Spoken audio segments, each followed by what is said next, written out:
Difference किन cases में आपको मेथड को रीवैलिडेट करना पड़ता है, what are the requirement for the revalidation, इसके लिए क्या कंडीशंस है। एक बड़ा इंपॉर्टेंट सवाल इस हवाले से आया होता कि मासूम सा सवाल था कि मैंने जिस एचपीएलसी पे एक मेथड को वैलिडेट किया, अगर मैं दूसरे एचपीएलसी पे काम कर रहा हूँ तो भी मुझे अपने वैलिडेशन पे तो नहीं जाना पड़ेगा, क्राइटेरिया कंडीशंस क्या है इस हवाले से। तो ये बड़ी बड़ी इंपॉर्टेंट चीज़ है, आपको पता होना चाहिए कि किस केस में आपका आप मेथड जो है आपको या आपके प्रोसेस को आपको आपकी क्लिनिक कोई भी एक्टिविटी उसको रीवैलिडेट करना पड़ जाता है। वो आज की वीडियो में डिस्कस करेंगे। आज की वीडियो का फोकस यही है कि क्या कंडीशन है जब आप रीवैलिडेशन पे जाते हैं। तो आगे चलने से पहले आप देख रहे मेरा चैनल वॉइस ऑफ कियानी और मैं सफदर खान कियानी।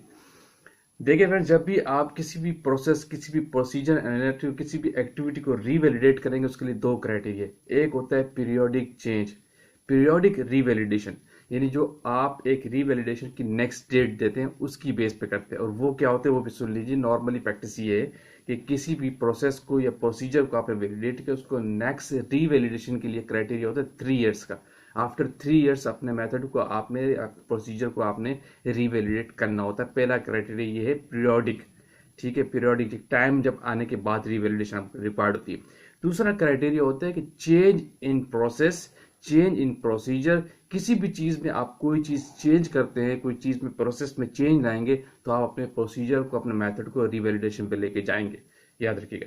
लेकिन मैं अभी फोकस करके आपको बताता हूँ एनालिटिकल मेथड, एचपीएलसी को फोकस करके बताता हूँ ताकि आपको जो क्यूसी के लोग हैं उन लोगों के लिए आसानी हो जाए। वैसे तो किसी प्रोडक्शन के प्रोसेस पे भी चेंज होगा तो आपका प्रोसेस वैलिडेशन पे चला जाएगा। किसी क्लीनिंग मेथड में आपने चेंज किया, कोई रीजेंट आपने चेंज किया, फॉर एग्जाम्पल आपने किसी क्लीनिंग प्रोसीजर्स के लिए ये डिटर्जेंट्स यूज कर रहे हैं लेकिन आपने उस डिटर्जेंट को चेंज कर दिया तो आपका क्लीनिंग प्रोसीजर जो है अगेन वैलिडेशन पे चला जाएगा, ये क्राइटेरिया। लेकिन मेथड वैलिडेशन को थोड़ा फोकस करते हो एचपीएलसी के हवाले से ताकि आपको क्लियर हो जाए कि एचपीएलसी में अगर आप क्या चेंज लाते हैं तो आपको मेथड वैलिडेशन पे जाएगा ही नहीं। एनालिटिकल मेथड प्रोसीजर की बात करते हैं।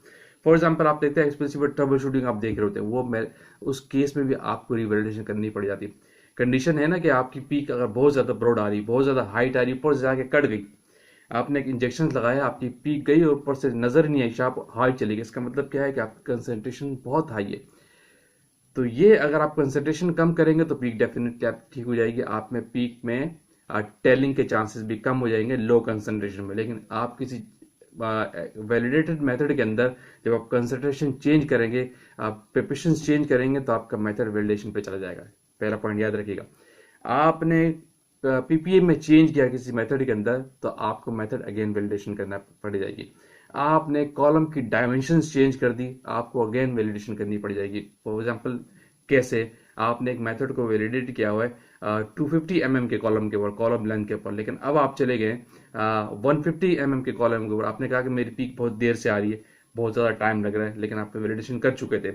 अगर आपने कॉलम डायमेंशंस चेंज किए तो आपको अपने एनालिटिकल मेथड को रीवैलिडेट करना पड़ेगा। क्लियर हो गया। इसी तरह मोबाइल फेस की कंपोजिशन, अगर मोबाइल फेस की कंपोजिशन में आपने चेंज लिया है, आपने कहा कि भाई मैं जो इस कंपोजिशन पे काम कर रहा हूँ इसमें मेरी पीक थोड़ी ब्रॉड भी आ रही है और टाइम बहुत ज्यादा है, मोबाइल फेस की कंपोजिशन से भी आप पीक को आगे पीछे कर सकते हैं, आप पीएच चेंज कर सकते हैं, आप नॉन एक्वस फेस की कंपोजिशन बढ़ा के भी कर सकते हैं। फॉर एग्जांपल जैसे मेथनॉल हो गया या और एसिटोनाइट्राइल हो गया, अगर किसी मोबाइल फेस के अंदर आपके मेथनॉल यूज है, उसके अंदर मेथनॉल की क्वांटिटी अगर थोड़ी सी आप बढ़ाते हैं तो आपकी पीक अपने टाइम से पहले आने के चांसेस बढ़ जाते हैं। तो इस केस में ये अगर चेंज लाते हैं आपको मेथड वैलिडेट करना पड़ जाएगा, ठीक है। आप फैसिलिटी चेंज करते हैं, आप इस फैसिलिटीज प्रीमिसेस में काम कर रहे थे, ये एनालिटिकल मेथड था, आप भी किसी और प्लांट पे चले गए, वहां शिफ्ट हो गए, इंस्ट्रूमेंट वहां चला गया, मेथड वहां चला गया, उस केस में भी आपको अपने इंस्ट्रूमेंट की भी, आईक्यू की भी करनी पड़ जाएगी और आपको मेथड को भी रिवैलिडेट करना पड़ जाएगा। ये होती कंडीशन, ठीक है। यानी change in composition mobile analytical method के मोबाइल फेस कंपोजिशन में चेंज की, आपको एनालिटिकल मेथड करना पड़े, वैलिडेशन करनी पड़ जाएगी, रीवैलिडेशन। आपने कॉलम डायमेंशन चेंज की, रीवैलिडेशन करनी पड़ जाएगी। आपने जो प्रिपरेशन से स्टैंडर्ड सैंपल्स उसकी कंपोजिशन के पीपीएम में चेंज लाए, आपको रिवैलिडेशन करनी पड़ जाएगी। कॉलम आपने चेंज कर दिया, रिवैलिडेशन करनी पड़ जाएगी। अगर डायमेंशन चेंज कर दी, सेम कॉलम चेंज करने में केस में नहीं होता, अगर कॉलम की डायमेंशन आपने चेंज कर दी, आपको एनालिटिकल मेथड को रिवैलिडेट करना लाजमी पड़ जाएगा। तो ये कुछ कंडीशन है, ठीक, याद रखिएगा। दो केसेस होते हैं, पहला होता है पीरियोडिक चेंज, पीरियोडिक रिवैलिडेशन एक खास टाइम के बाद वो करनी पड़ती है और वो 3 साल की होती है। 3 साल बाद आप देखते कि मैं भी कोई प्रोसेस में चेंज आ चुका हो, मैं भी कोई चीज़ चेंज करने की रिक्वायरमेंट पड़ गई हो, अगर नहीं भी हो तो आपको वैलिडेट अगेन कर लेना चाहिए। बेस्ट प्रैक्टिस यही है, पीरियोडिक चेंज यही कहलाता है कि 3 साल बाद आपको अपने एनालिटिकल मेथड को रीवैलिडेट करना पड़ता है, करना चाहिए। ये बेस्ट प्रैक्टिस है। और दूसरा, अगर आप किसी एनालिटिकल मेथड में चेंज लाते हैं, प्रोसेस में चेंज लाते हैं, तो भी रिवैलिडेशन होगी। और मेथड के लिहाज से मैंने आपको पॉइंट बताया, अगर उनमें आप चेंज लाते हैं तो आपको लाजमी रिवैलिडेशन करनी पड़ जाएगी। क्लियर? होपफुली थोड़ा सा कंसेप्ट आपको मिल गया होगा कौन से केसेस होते हैं कि जिसमें आपको मेथड को रीवैलिडेट करना पड़ता है, चाहे प्रोसेस हो चाहे एनालिटिकल मेथड हो। मैंने बेस बना के एनालिटिकल मेथड को आपको बताया HPLC के वाले से कि अगर एनालिटिकल मेथड में आप चेंज लाते हैं, कौन से चेंज लाते हैं, तो आपको एनालिटिकल मेथड को रीवैलिडेट करना पड़ेगा।